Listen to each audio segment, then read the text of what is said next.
If you've been thinking about moving to Portland, Oregon and wanting more information, I think you found the right video because I'm going to share with you pros and cons of living in Portland, Oregon so that you can have this one video as your guide to see if you want to still live in Portland, Oregon. The three big categories: weather and nature, which we can't do anything about; quality of living, that we have some control over; the housing market. If you're first time here, everything about Portland, Oregon: real estate, living, things to do. By the way, I do get calls from people from different states. We set up a Zoom call or we talk on the phone. If you have any questions or are thinking about moving here and needing help in buying, selling, or investing, feel free to give me a call. And I'll try to be more neutral, not biased, so that you can get better sense of what I'm going to share. Because certain things I like about Portland, some of the other things I don't. I miss sometimes Austin, Texas. I lived in Minneapolis, Minnesota for 5 years. Oh, by the way, I came from South Korea in 1998. My background is probably different than most of you. So the things that I look at might have a different point of view. Okay, enough of that. Let's talk about the weather. So it's a pros and cons. Pros is that from spring to fall, it's like heaven here. I haven't seen better weather anywhere in the world. I mean, I haven't been to that many countries, but Portland has the best spring, summer, and fall weather. The winter really is bad. It gets long, gets wet, and dark and cold. We don't get like hard rain all the time, but it's like sprinkling rain constantly at times, and cloudy for about a few months. So I think seasonal depression is an issue. And I try to get as much sun as I can during the spring, summer, and fall. If I didn't have any restrictions, I may actually go to Austin, Texas during those winter months. That's how I feel. That's how I always felt. Maybe that will happen someday. Summertime, like I said, it's heaven. We do have mosquitoes, bees every once in a while, some flies, some beetle bugs, but we don't have those like big cockroaches that you see in Austin or Florida. Silver bugs, alligators, or rattlesnakes. We do have deers, raccoons. Coyotes are a little bit concerning because the other day coyote just walked down my street just by itself, hanging out without being scared. It concerned me for my dog actually. If you go out to like mountain areas in Oregon, you have to deal with possibly like mountain lions, cougars, sometimes bears, some snakes too, and some other small stuff that you don't get to see that often. But compared to Minnesota, mosquitoes really bad in Minnesota in the summertime. We don't get that. Let's talk about natural disasters. So we don't get hurricane, tornadoes, but we do get thunderstorm, windstorm, some earthquakes, but not having to deal with tornadoes every year or hurricane. When I was living in Minnesota, the first year watching like night news and they were talking about tornado, I freaked out. I went to the basement while my other neighbors were just having parties. I remember that moment. And after first year, those tornado warnings didn't really scare me. Maybe that was dumb for me to not being scared. Jumping into nature, I think nature might be one of the best things about Oregon. We get everything. We have ocean, mountain, creeks, one of the biggest metro park called the Forest Park, a lot of hiking trails, Willamette River, Columbia River, and there are other small rivers, plenty of outdoor activities that you can do. That's probably one of the main reasons why active people love to live in Oregon. It's end of October. The weather's great. You like outdoor activities, Oregon might be one of the best that you will find in the country or the world. If you go to the gorge, there's like windsurfing spot that is world class. Internationally fly in to do the windsurfing. If you go to certain parts of Oregon, there's fly fishing, regular fishing, crabbing by the ocean, clamming, whale watching, berry picking, forest bathing, probably hundreds of trails, camping sites. We have hot springs. If you drive out a little bit, Crater Lake, John Day fossil beds. For natural disaster portion, I say 8 out of 10, which is good. Bugs and pests, 9 out of 10. When it comes to sunshine, during the summertime, 10 out of 10. During the winter time, 2 out of 10. Outdoor activities, we're probably 10 out of 10. 9 out of 10 or 10 out of 10 in my opinion. Let's jump into quality of living. Cost of living. I found this on salary.com. Compared to San Francisco, Portland, Oregon is like 61% lesser. Compared to Washington, D.C., we're about 19.7% cheaper. Compared to Miami, Florida, we're 10% higher. Chicago, Illinois, 13% higher. Boston, Massachusetts, 27.7% lower. New York City, 51.6% lower.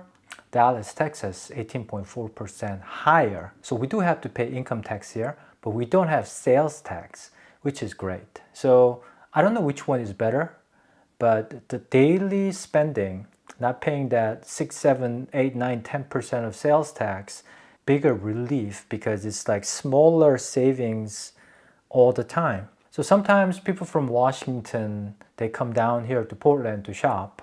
In, let's say, Vancouver, Washington, they don't pay income tax. So sometimes I see people retire into Vancouver or Camas, Washington. When they work, they stay in Portland, Oregon. Some people moved to Washington for better schools. UW apparently is better than U of O. I don't know. Maybe it is. So when you come to Oregon, you're not supposed to pump your gas, your own gas. You drive in your car and the attendant will pump the gas for you. And maybe because of that, we have a little bit higher gas price compared to some other parts on the like Idaho or something like that. But you're not supposed to. It's illegal to pump your own gas, so don't pump your own gas.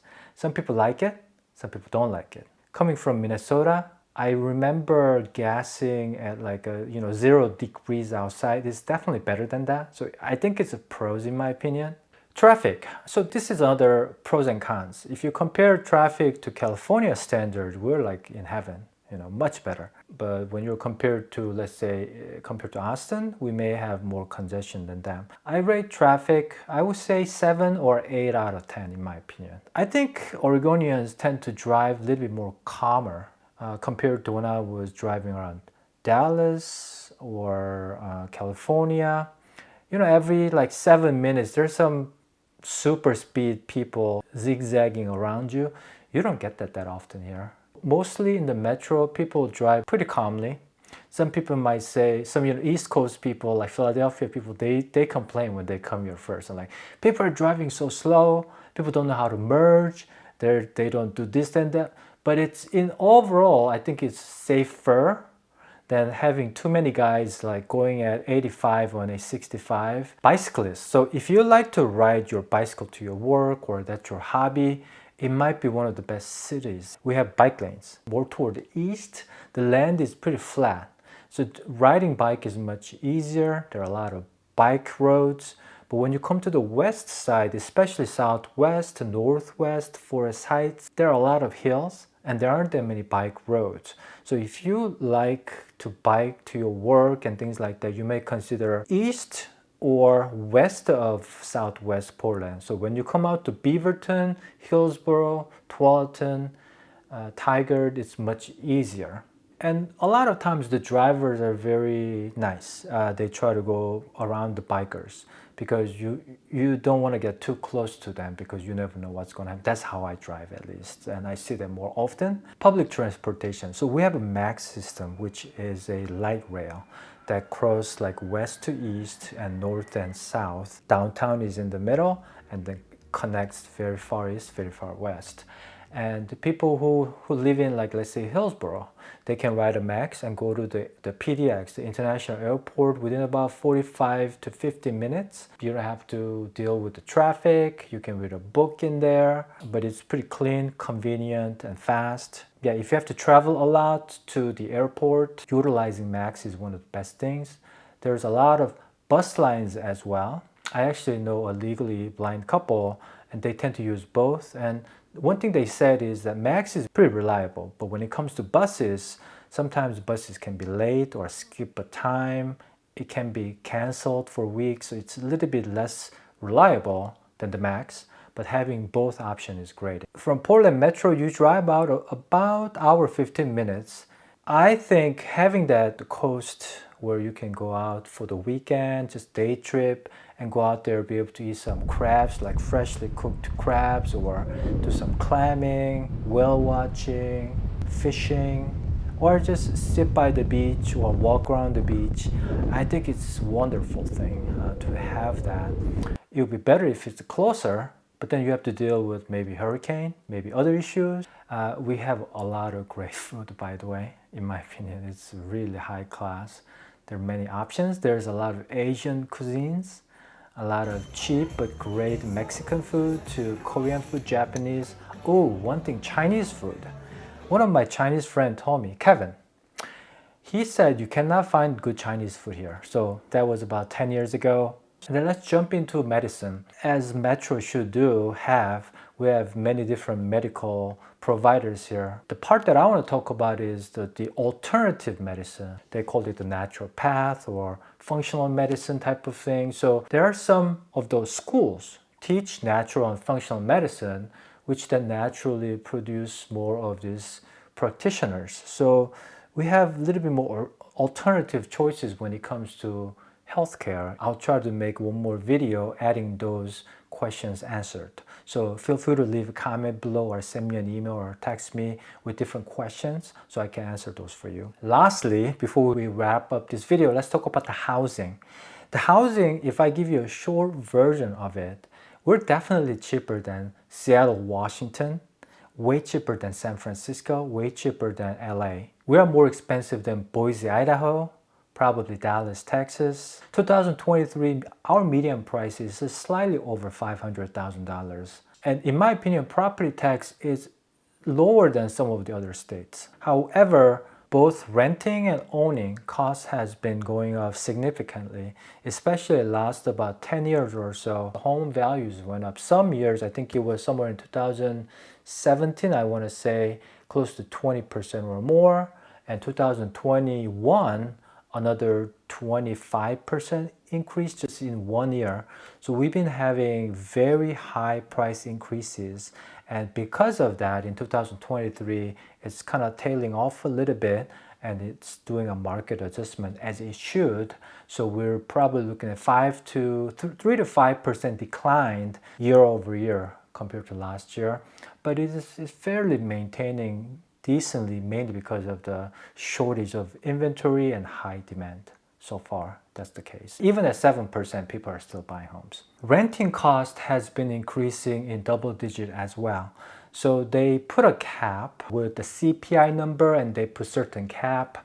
And for example, in 2023, the cap was 14%, 14.6% I think was the cap. So rental costs can go up annually by double-digit increase too. So you have to weigh out which one is better for you. So kind of homes. So we have older homes from early 1900 to brand new homes, obviously. You go to more on the west side of the Willamette River, you're going to see more newer homes. When I say newer homes, they're typically 1990 and up. When you go to east, the majority of homes are anywhere between 30s and about 60s on the east side. So you're going to see more older homes east side, newer homes on the west side. That's very generalized, but that's the case. You will find some pockets of brand new homes on the east side, as well as older homes pockets on the west side. Did that give you a good understanding of like living in Portland, Oregon and what it's like? I hope I did. I was just all over the place. I was going through my list. I had a list and I was going through that, but there's so many different things to talk about and think about and share with you. So please let me know what else you want to know and what other questions you might have in real estate. And if you're thinking about buying or selling or investing in Portland, Oregon, I'm here to help. So feel free to give me a call as well. That's it for now. And thanks so much for watching. I'll see you next time. So we have Rose Festival with the Navy ship coming in, Blues Festival, Alberta Street Fair, Festival of Balloons in Tiger, the Soapbox Derby in Mount Tabor, Cherry Blossom Watching in Portland, Oregon Cheese Festival, Oregon Brewers Festival if you like beers, Oregon Truffle Festival, Portland International Auto Show, Tulip Festival in Woodburn, Strawberry Festival, Corvallis Fall Festival, Columbia Gorge Marathon, Rose City Comic Con, Riding Downtown Powell's Books, Mount Hood, North Mississippi Avenue, Alberta Street, Hawthorne Street, Alphabet District, where you can walk around, eat good food, and do some shopping and do people watching. It's a fun time. Willamette Valley, about 40 minutes southwest of Portland, Oregon. You have a lot of wineries, wine tasting. If you drive out to the west, there's a Cannon Beach, Astoria, Lincoln City. Back to downtown, there's OMSI, Oregon Museum of Science and Industry, which is a great place for young kids and some adults too. We have ziplining. I've done it once. It can be pretty scary, but very fun. I feel like I can go on for another hour, so I'm going to stop right here. So as you can see, there's so many outdoor activities that we can do, so many different interests, hobbies that you can do.